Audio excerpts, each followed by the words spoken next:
Dear students, today we will be reading about the transmission of communicable diseases, right? Transmission of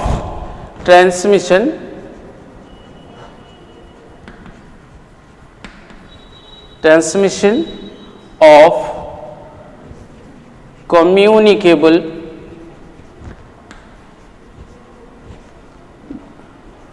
diseases. Transmission of communicable diseases. You are very familiar with this word communicable diseases.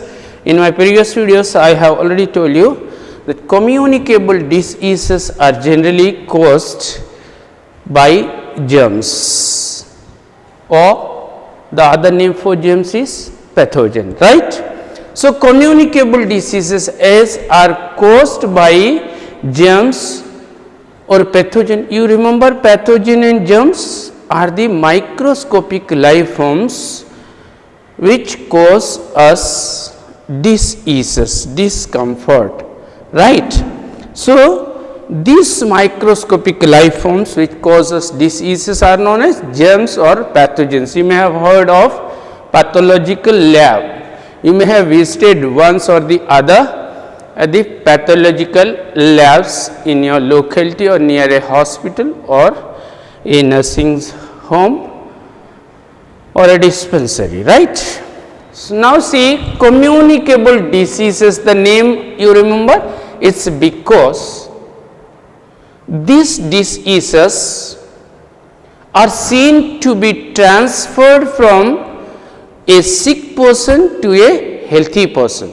Suppose this is Mr. A, this is Mr. A, and this Mr. A is suffering from a communicable disease, say TB, tuberculosis, right? This person Mr. A is suffering from a disease known as tuberculosis. Is a bacterial disease. If you remember, in the previous videos I have already told you about this disease TB, right? And what is seen, if this is Mr. B, this is Mr. B, comes and meets Mr. A,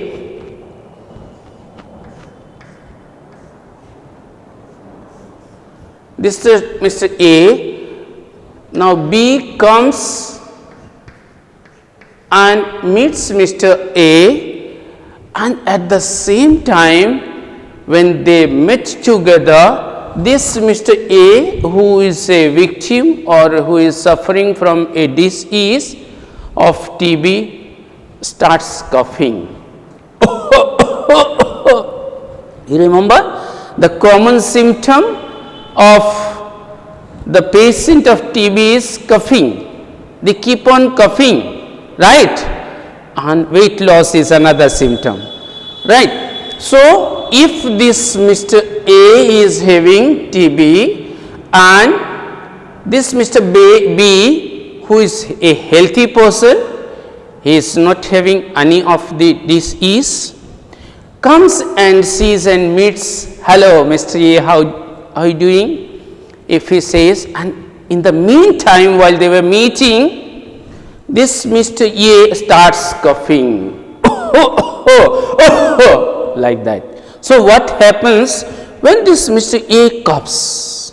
At the time, these droplets of very small fine bits of drops are called droplets. The droplets come out of this infected person's spit or sputum comes out, and these droplets they spread somehow 1 to 2 meters in the, they remain suspended, they spread in the air in between them in this area, and this Mr. A is inhaling the air that is present in this much space, this much volume in between these two persons, Mr. A and Mr. B. So what happened when this Mr. A comes, the bacteria, many of the bacteria, the germ that caused him the disease,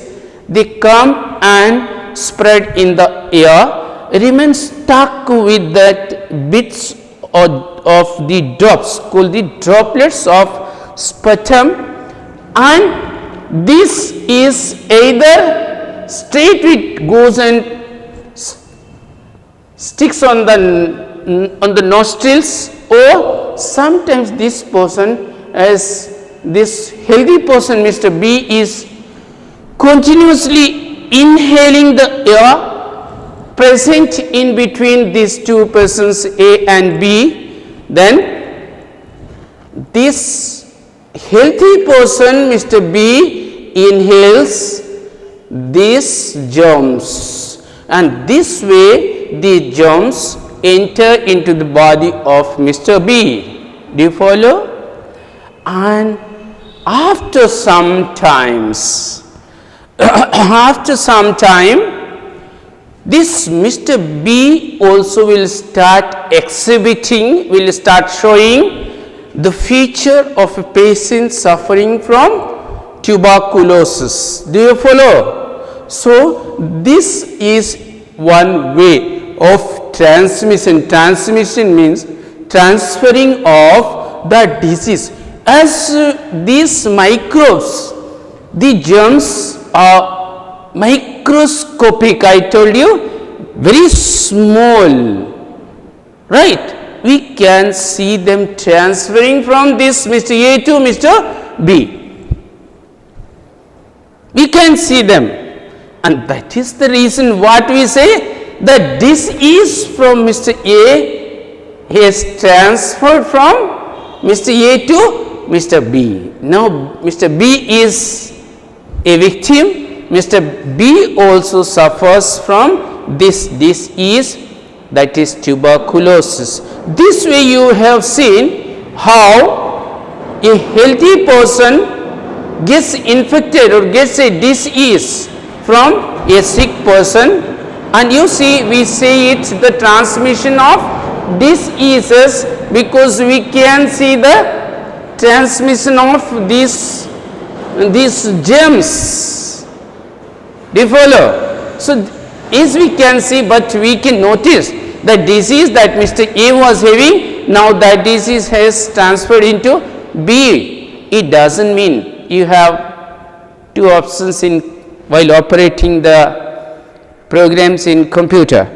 One is copy the file, and second one is move the file, right? And I know you people are very expert in this. Copy the file, move the file. What's the difference? In copying the file, the main browser, the main big file whose sub file you are copying will retain that file, and a copy of it will be given to the other. When you say move this file, whole of the file will be gone. So here what happens, it is copying the file. Which file? This is tuberculosis. Means this doesn't mean that once the germs have gone to Mr. B, Mr. A will become healthy. No, you should not conclude in that way. No, it's not. It's just copying the file. The disease tuberculosis is copied. It's not moving the file. So Mr. A will retain the disease, but this Mr. B will copy, will get that disease. Means after the communication of this disease tuberculosis from Mr. A to Mr. B, both A and B both will be the victims, both will be the sufferer, both will have the tuberculosis. Do you follow? So this way communicable diseases, or the diseases that are caused by the germs of pathogens, they transfer from a sick person to a healthy person, and you should not conclude with this that the sick person once transmits the disease to a healthy person becomes healthy. No, it's not so. It's copying the file, not moving the file. It's in computer, right? So this Mr. A will retain the disease, along with that will transmit the germs, and this Mr. healthy person, Mr. B, also get infected and will suffer. So this process or this mechanism in our day to day life is known as transmission of communicable diseases, right? Which diseases can be transmitted? They are called as communicable diseases, right? So sometimes you may have seen that some of the diseases, when you go and shake hand with a friend or with somebody who is infected with, say, ringworm in the finger, where itching is there, too much of itching is there, small rashes will be there right in between these fingers, and unknowingly it may not be visible to you, and you simply go and shake the, hello, how you doing? You just shake your hand with a person. When you meet, you don't know that you have touched your palm with a palm that is already infected and that is having the germs. So when you touch the infected hand, what happens? These germs, this fungus comes to your hand too, and you also get infected, and next day, not next day, after some time you will start exhibiting the symptoms that will prove that you also have the. So some diseases, they are transmitted simply by touching, directly touching the persons. In this case, generally the skin diseases, right? The dermal aspects, the skin diseases are transmitted this way. Clear? And they say the ringworm. Sometimes we go and hug the person, and while doing so, our necks touch. In that way, the eczema, that disease transmits from a sick person to a healthy person. So such diseases which are transmitted by direct touch, by touching or coming in contact with a touch on the body surface, such diseases are called as contagious diseases. Will you remember? Such diseases are called as contagious diseases. You have seen in the previous example that this Mr. A has transmitted the germs to Mr. B, and what was the medium in between them? The medium was air in between them. So this air is the medium, and such diseases whose germs can be transmitted or transferred from the sick person to the healthy person, such diseases are called as airborne diseases, right? Such diseases are called as airborne diseases, right? So this way, sometimes you may have seen your parents, your elders, your teachers, and all your well-wishers keep you warning for not taking a contaminated water, polluted water, dirty water. Sometimes you are very thirsty and you see on the table half a glass of water that is open from lot of time, exposed to the external atmosphere, you go and drink. Your parents want, don't consume this uncovered water, right? You always consume covered water. What happens? sometimes the dust which contain the germs adhering to them, the dust particle, very small bits of particles of rocks called dust. These dust particles, the germs adhere to these dust particles, and these dust particles, because of mechanism or aspect of gravity of earth, they just fall down, settle down into the water, and when you consume that water, then that person, if contaminated water is consumed, the person may suffer from cholera, may suffer from jaundice, right, may suffer from typhoid. These are the bacterial diseases. I have already told about these diseases, the jaundice, the typhoid, the cholera, right. Do you remember these diseases? I have given enough time for you to mark it up, the symptoms and the diseases, right. So, see, these diseases whose germs, or simply the diseases which are transferred from sick person to healthy person through the medium of water,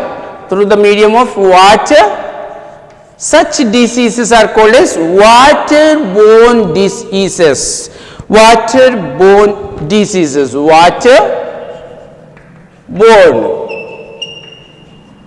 Waterborne diseases means water bears, water carries these diseases.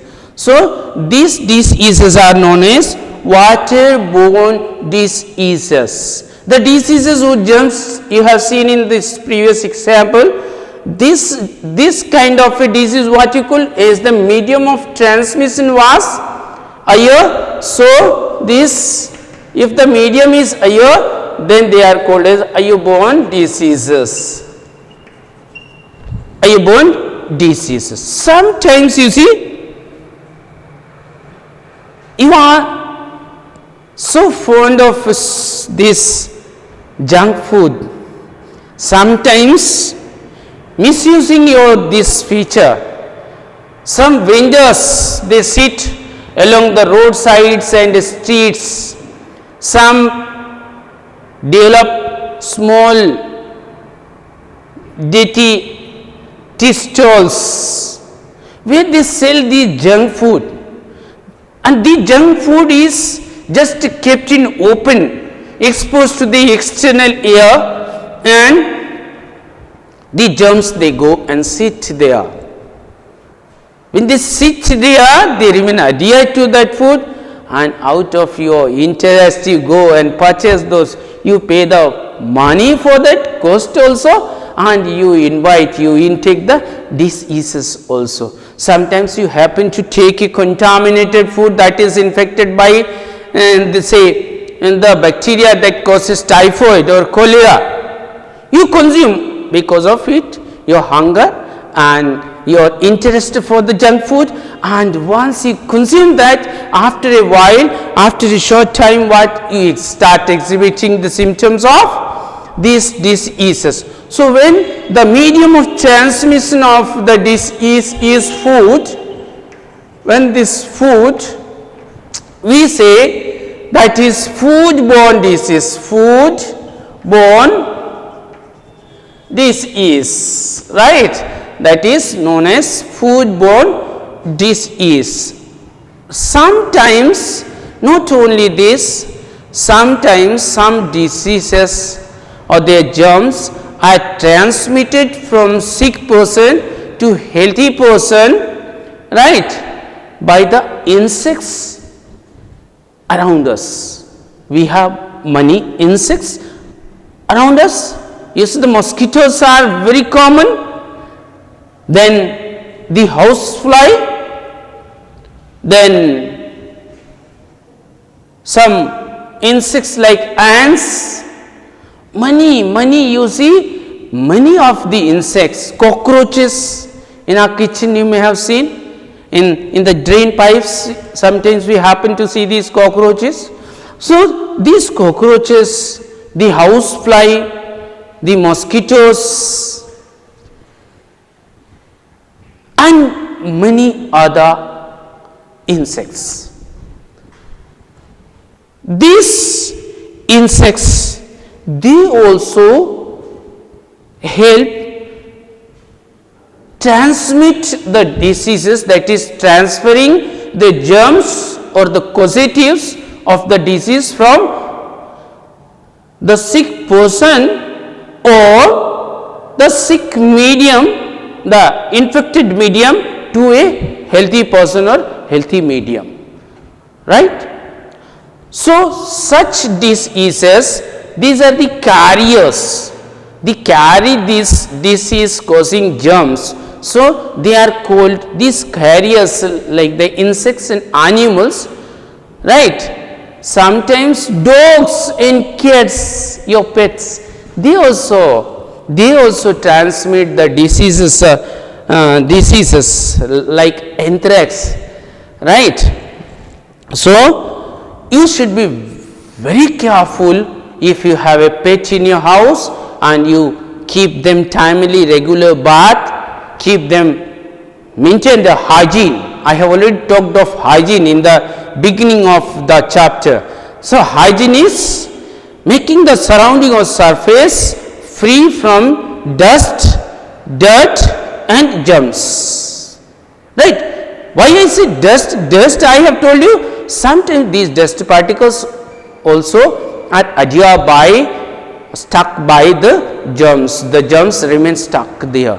So, dust, dirt and germs are to be removed regularly from time to time from the body of the pet animals that you may have. Clear? So, see, sometimes the fourth aspect I was telling you, sometimes the diseases are transmitted because of some animals and insects. Animals or insect, right? These animals and insects which help transmit the disease from a sick medium, sick person, infected medium to a healthy medium, they are called as these animals and insects which transmit the disease, they are called as vector. What do you call them? Such animals or such insects which carry the disease causing germs from sick person to a healthy person, they are called as vector. They are called as vector. Do you remember? And such diseases are called as vector-borne.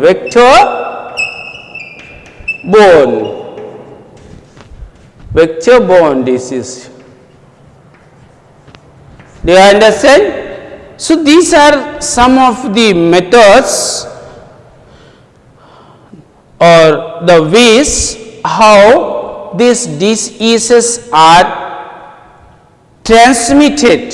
These are the mediums. Some diseases are transmitted by the contaminated water, and such diseases we call as waterborne diseases, right? The cholera, amoebic dysentery, then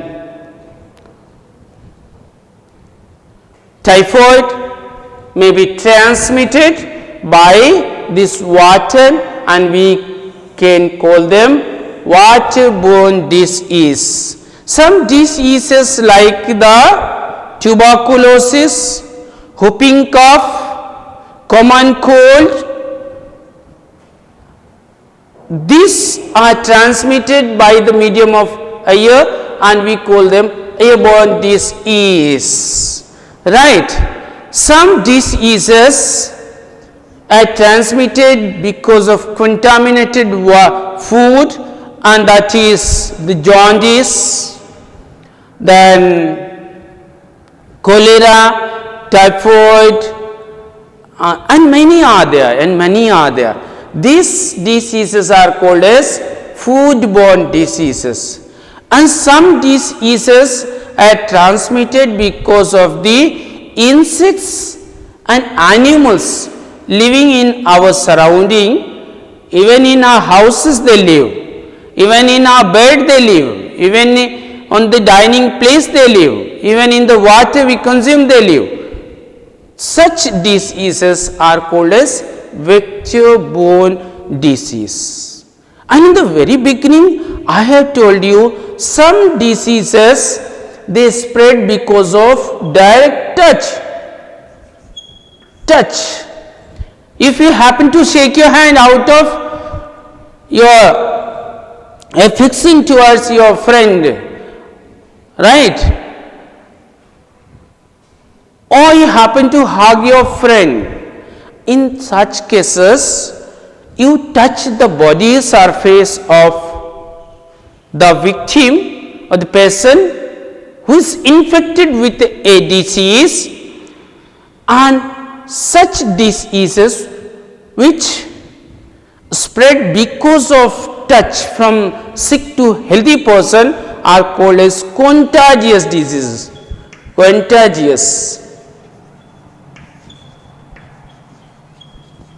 Are called as contagious diseases. These are the common media through which the diseases go from sick to healthy person. Along with this, you have to be very preventive. You see, if you have to overcome, you have to be safe. These days, you see, whole world is facing the corona pandemic, and we are taking the preventive measures.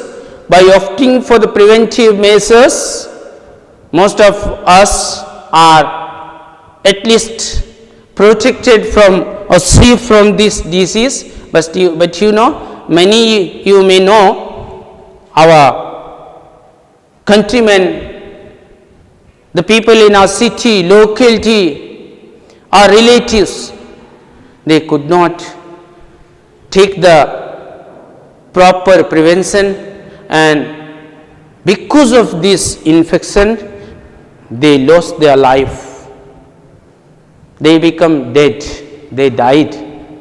It's because of the carelessness, the preventions they have not taken to overcome this. So sometimes some of the diseases spread by the use of common articles. Common articles, I mean to say, sometimes using the comb of the person, infected person. Suppose a person is having lice as the parasite in their head, in their hairs, in the scalp, and when that person uses a comb, sometimes some of these, as these combs, they remove all the dust and dirt from the hair, and what happens, this lice also is brought out along with the teeth of the comb and remains stuck hidden there, and once you comb, as your hair is free from that, they may go and infect your hair. Sometimes suppose a person used a handkerchief to wipe this mucus coming out of the nose, and you use the same handkerchief. Suppose sometimes somebody is infected with a dermal disease, skin disease. After bathing, he wiped his body with a towel, and immediately after you went there for bathing and you used the same towel. So what happened? When the person is just wiping the body with the towel, the germs from the body surface of that infected person may stick there in the towel, and when you use the same towel, what will happen? The germs may go to your body too. So always remember, it's not a matter of good relation or affection. Always remember, you should be very careful not to use the common bed, the towel, the comb. Sometimes you people, oh, naughty children in the houses. My God, that seems to be very funny, isn't it? You are in hurry to school in the morning and you just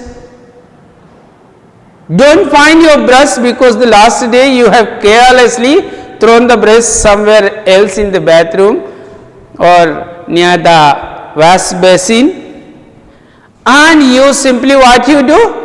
You take somebody, you say your elder sister's brush, your mom's brush, your papa's brush, and you use that brush to brush your teeth, right?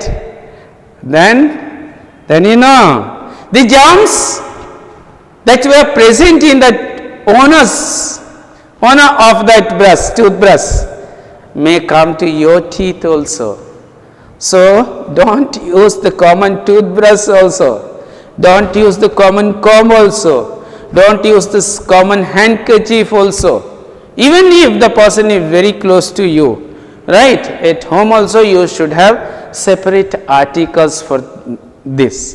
Do you understand? Sometimes you consume a glass of water that is partly consumed by somebody else, should avoid that, right? You go and shake your hand, avoid that. If you are talking to somebody, these days standing instruction as prevention by the government is already active, is in action, that while talking you should maintain a proper gap between the two person, or while standing in a place where many are standing, you should have a gap. Why this gap? This gap, even if Mr. A starts coughing like this, even if, then also if you have sufficient gap in between those two, means the infected person and the healthy person, what will happen? This person in front will not be infected because he is separated